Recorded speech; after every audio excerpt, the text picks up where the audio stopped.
If you're running a voice network or planning to, there's one piece of your infrastructure you really can't skip, and that's a Session Border Controller, or SBC for short. It's a device that secures your SIP traffic, keeps different carriers and vendors talking to each other, and ultimately decides who gets through and who doesn't.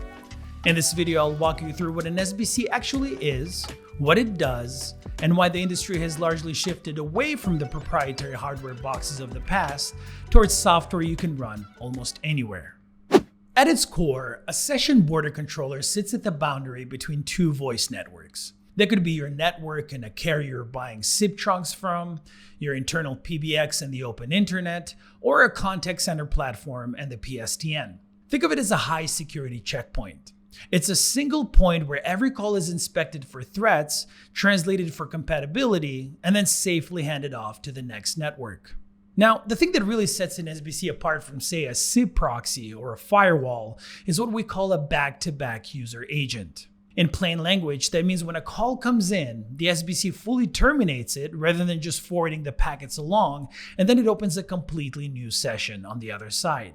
That might sound like a small distinction, but it's actually the defining feature that makes an SBC so useful. Because the SBC is sitting in the middle with two independent call legs, it can apply different security policies, different encryption, and different SIP formatting on each side. Both the carrier and your internal systems only see the SBC, and neither side ever communicates with the other directly. That's what lets the SBC act as the single enforcement point at the edge of your voice network. So what does all of that actually get you? Mainly three things. The first is security. The SBC blocks malicious SIP traffic before it reaches your core infrastructure, mitigates DOS and DDoS attacks, blacklists bad actors, and hides your internal network topology so attackers can't map out what you have. The reality is, if you're running voice on the public internet without an SBC, it's not a question of if, but when someone finds a weakness in your network to exploit. The second is interoperability. The reality is that while SIP is a standard, no two systems speak it exactly the same way. From carriers to PBXs and cloud platforms, everyone has their own proprietary headers and handles edge cases in their own specific way. The SBC normalizes all of that by rewriting headers so that each side receives SIP in a format that can actually understand. Think of it as an interpreter who's fluent in every dialect of SIP and translates between the two sides as they speak. Without an SBC in the middle, you'd be chasing interop issues constantly. The third is policy and control. Call routing, call admission control, fraud detection, stir-shake and caller ID authentication, and call detail records for billing. The SBC is where all of that gets enforced. It's a single point in your network where you can apply business and compliance rules to every call that moves between your network and the outside world. So the primary role of an SBC comes down to three key functions: security, interoperability, and control, all at the network border. Historically, the SBC was almost always a physical appliance, a proprietary hardware box from vendors like Oracle, AudioCodes, or Ribbon. The traditional cycle was simple. You'd buy the hardware, pay an annual maintenance contract, and then replace the whole unit every few years to keep up with capacity. Today, the industry has largely moved on from that model. Most carrier-grade capabilities are now delivered through software, running on virtual machines, cloud instances, or commodity servers at a fraction of the cost. The reason software became standard is purely practical. Modern solutions like our own ProSBC can be deployed in minutes rather than weeks.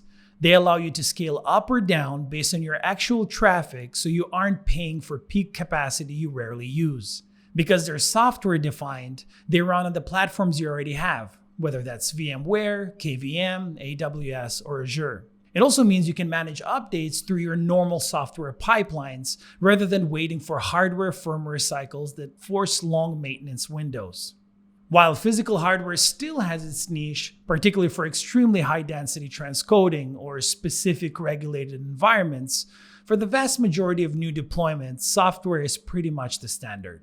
So who actually needs a Session Border Controller? If you're an ISP offering voice services, you'll need an SBC to interconnect with upstream carriers, protect your switching infrastructure from outside threats, and stay compliant with stir-shaken.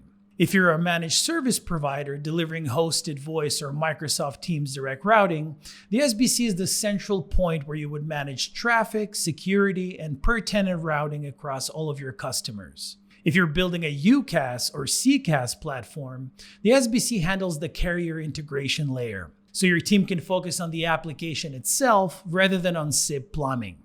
And if you're running a contact center, especially one moving to cloud platforms like Genesys or Five9, the SBC secures your voice and bridges between your chosen carriers and your cloud platform. Put plainly, if you run SIP traffic at the boundary between two networks, you need an SBC. And that describes most voice operators in 2026. And that covers the essentials of what a session border controller is and the role it plays in a modern voice network. If you want the deeper dive, including how to evaluate SBCs, what deployment models actually look like, and how hardware and software really compare, check out our full written guide linked in the description below. And if you're actively in the market for a software SBC, Pro SBC is our carrier-grade platform. You can download a free Lev license to test its full range of capabilities in your own environment. You'll also find the link to get started in the description. Thanks for watching, and we'll see you in the next one.